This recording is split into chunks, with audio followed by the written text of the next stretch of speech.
All right, well, this is a PM lesson mock interview. I'm here with Aditya, and we'll just go through two interview questions together as if it were a real mock interview.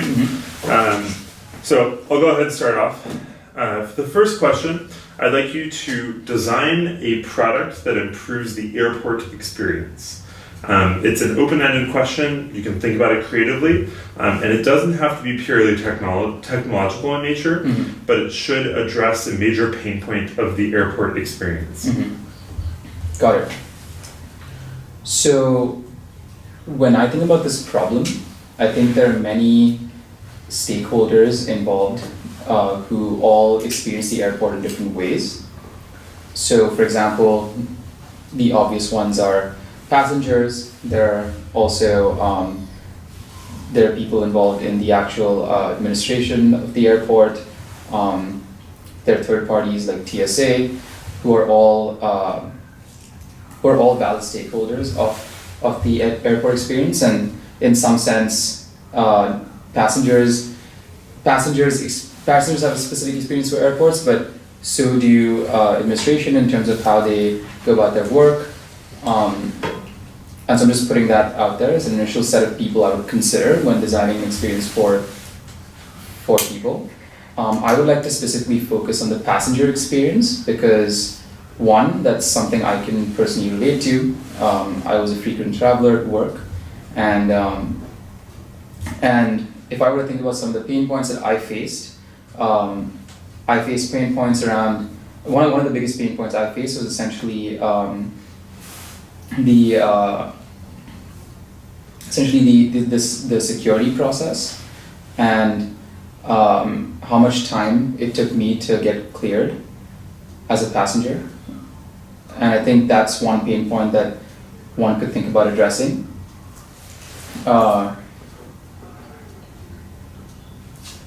And other pain points could be essentially getting to gates faster. There are times essentially when I've had to travel a long distance to get to my gate, and I wonder if there are ways that experience could be made better. The third is essentially very long security lines as a passenger, and that's also a huge pain point, especially when you're in a rush. Could you clarify the difference between getting to gates faster and security process? Is that disjoint, or are those related? So those are slightly disjoint because the security process is the actual process of essentially offloading your luggage and getting scanned by members of the TSA and going through that entire verification process. Getting to the gate faster depends on which gate you're assigned to relative to where your security clearance process was. For example, you could be assigned to a gate that's a 10-minute or 15-minute walk from where you have to go through security. You could be assigned a gate that requires multiple levels of connections, for example, taking a bus to another part of the airport. Gotcha. So you're kind of mapping out two distances required. So one is getting through the gate security, and then one is from gate security getting to your actual gate. Exactly. Okay, exactly. Gotcha. Exactly. Okay, cool. It seems like most of the pain points that we're talking about, which are totally great, involve time delays. Yeah. Are there any other pain points that you want to put on the table for consideration that don't necessarily involve this time jumping, that might be issues with the airport experience for your selected user of a passenger? And it's totally fine if there aren't, but just would love to hear your justification for why that is. So when I think about the airport experience, I'm just gonna, before identifying pain points, I'm just gonna try to identify other categories. Sure. Another is essentially entertainment options in the airport while I'm waiting for flights. So currently, the current options that exist are food courts, massage centers, lounges if you're essentially in business class, but there's a possibility that that experience can be improved. If I look at the actual check-in experience, there are times when I have had to, there have been times when essentially I've had to wait in lines to figure out whether my baggage can be whether my bag just to be checked in versus whether it can be taken on the flight. sometimes sometimes the self-serve kiosks don't work as efficiently as they should.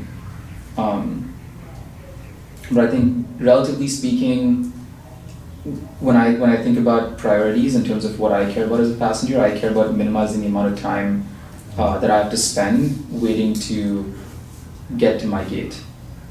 And so that's something I would want to prioritize. Cool. I think that's totally fair justification.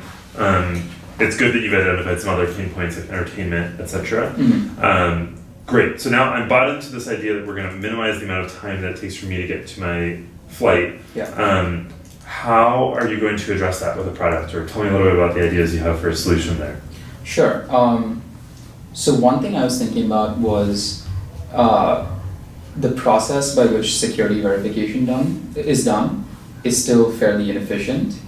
As a passenger, we have to stand in fairly long lines, be scanned by human TSA officials, and this essentially adds to fairly significant time delays essentially adds to accumulated time delays.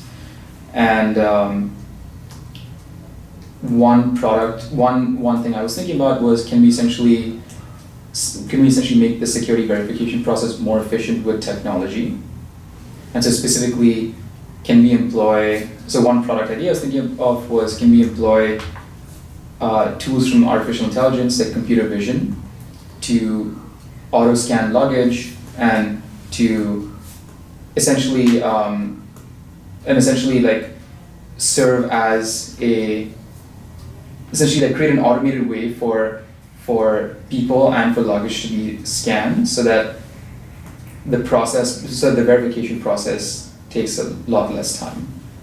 Kind of similar to the Amazon Go shopping experience, where like we can pick up objects and leave. So could you walk me through exactly kind of what you're imagining? So I understand we're going to use AI computer vision to auto scan the luggage. So how does this improve time, or like what does that user experience look like from beginning to end here? Right. So the current experience is that we have to offload our belongings onto a conveyor belt. It's run through an X-ray machine. A human being is on the other end verifying whether there are any questionable items in your luggage. Sometimes this takes time because the machine itself may not surface. May take time to surface relevant information to the person, and also the person himself might take some time to actually scan one's belongings and make a decision on whether he wants to flag someone. And third, even if he does flag someone, often these can be false alarms, and that can essentially result in certain passengers getting delayed even further, which would really affect their travel experience. For example, there are many passengers whose luggage gets flagged and then they have to go through an additional security process where the object in question was something extremely harmless. And so the product alternative would be that you essentially have, so from the offloading standpoint, we could essentially create self-serve kiosks similar to the check-in experience, where you can offload luggage and then have an algorithm very quickly tell you or give a probability that your luggage essentially contains questionable items with a certain degree of certainty. Then people can essentially just drop their items, wait for a few seconds, get a result on the screen. It could either say you're good to go, or you should see a security agent. And so to clarify, what step have we removed from the existing process? Because I already do have to put my luggage onto a conveyor belt. Is it the walking through the metal detector that we're preventing, or what steps are we removing from the existing process here? So one, you're avoiding the walking through the metal detector and having an actual TSA member pat you down. Two, by having an automated solution, you can essentially scale the luggage drop-off process horizontally, because right now you can't do this right now because you essentially need a human being to be in front of a computer verifying luggage, and so that's why that results in fewer in fewer conveyor belts on which you can offload your luggage, and as a result, people have to wait in lines. But if you have an automated solution, essentially you can create reproducible kiosks, and so you can essentially parallelize this whole system and have more people get served faster. Gotcha. I see. So we would have multiple of these booths set up. I would go each person could go in one of them, and then we would all go through easily through these self-service kiosks. Exactly. So you eliminated two parts of the verification process. Gotcha. Okay, cool. That's really interesting. Sounds really cool. What are some like trade-offs or pitfalls that we want to watch out for with launching this kind of product in that airport experience? Absolutely. So when I think about trade-offs, the first is of course guarantees in the actual technology, because there is a huge liability factor in this kind of approach. Essentially, by employing automated methods, we have to be very certain that the automated methods are at least as good as a human being. Mm-hmm. And so we'd have to backtest before deploying the system. We'd have to backtest against actual humans and make sure that our algorithms perform at least as well as they do. And that requires an upfront cost. And we have to also make sure that we get the right regulatory approval and make sure that this is something that actually protects us from any liabilities in case there should be an adverse event. The second is that the trade-offs are that essentially we have to, so that's one big trade-off. The other is that we have to make sure that our algorithms themselves do not our algorithms themselves are able to sufficiently generalize across different situations. Human beings are very good at essentially adapting to new data in front of them, while it's very possible that our algorithms might essentially be overfitting according to what they've seen in the past, and as a result you could have a lot of false negatives or a lot of false positives as well, which could then result in a net negative travel experience. Gotcha. And so I totally agree with your point about how we must be very certain this is improvement to the human system. How would you go about thinking about that go-to-market strategy for that product? And how would you, we could test it against a single human, how would we go about really verifying and making sure that TSA, the airports, and all the important regulatory factors are bought in on this idea actually working? Absolutely. So one approach that I'm thinking of is that we essentially have a bookkeeping system where we look at images that a human being that a TSA official has been able to view, and then record their decision about whether they flagged a specific person based on a specific item in that image. And so that way we start accumulating a corpus of data.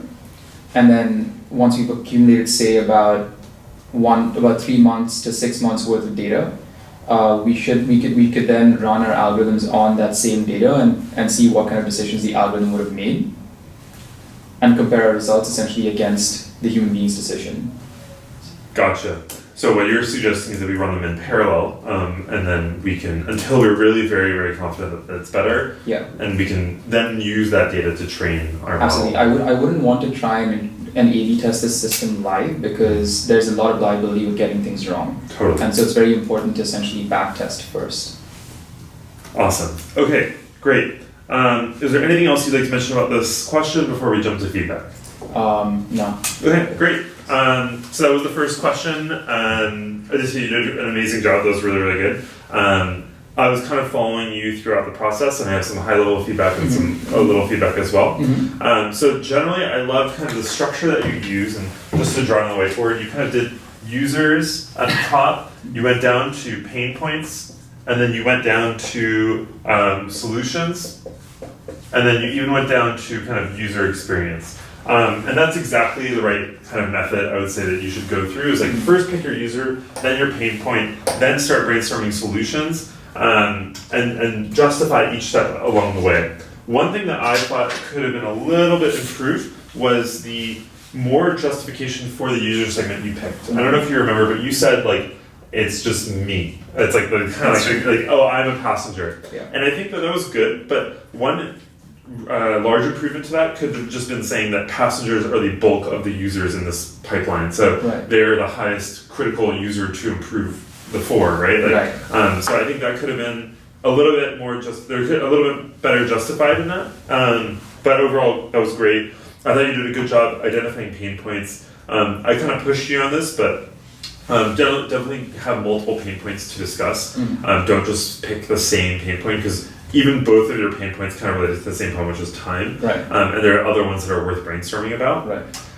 That said, I think you came up with a really creative, awesome solution. I would say that one area of feedback was I didn't actually quite understand exactly what you had in mind until I asked the question. And you could have actually used the whiteboard, and I was imagining you could do something like this to kind of describe like passengers going into these different booths, as opposed to like this.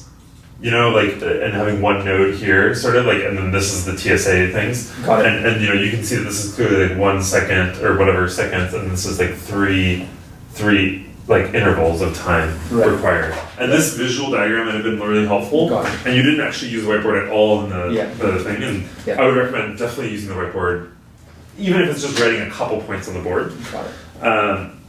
So I thought that was one piece of feedback. I thought you did a really good job anticipating trade-offs and being really aware of it. Like when I asked you that question, you immediately knew that this is a high-risk scenario. You don't want to just launch this thing, and you want to make sure that you don't A/B test it. And a naive answer might have just been saying test it against a human, and then once it's done with 5 humans, we're good. But I really like this 6-month process where we're really rigorously testing this, and then we can launch it to market. I thought you did a really good job taking time when you needed to during the question, and I also thought that you did a good job of, you know, kind of really having a clear structure. And well, you know, generally the structure that we would recommend is a structure that really focuses on this sort of flow and justifying it in each step. The last piece of feedback that I had for you was that I didn't feel like in your answer we had a really clear product vision that was really honed in. I mean, you had a product vision, but like at the end of the day, what I would love to hear is something sort of similar to, we are cutting down the time it takes for you to get into the plane. You no longer need to show up to the airport an hour early. You can show up to the airport 20 minutes early with this system. And that just makes it so painstakingly clear to me, to the user, to everyone involved, that this is such a major improvement to the current system. And I think you can do some of that work when you describe the solution and the user experience by weaving back into the pain points. So what I'm kind of saying is like, go back up when you're in the solution and connect back to the pain point that you identified, which is that, like you really sold me on this as the biggest pain point of the airport experience. So now sell me that the solution that you're doing solves for that pain point that you had above, and that the user experience also will improve on that.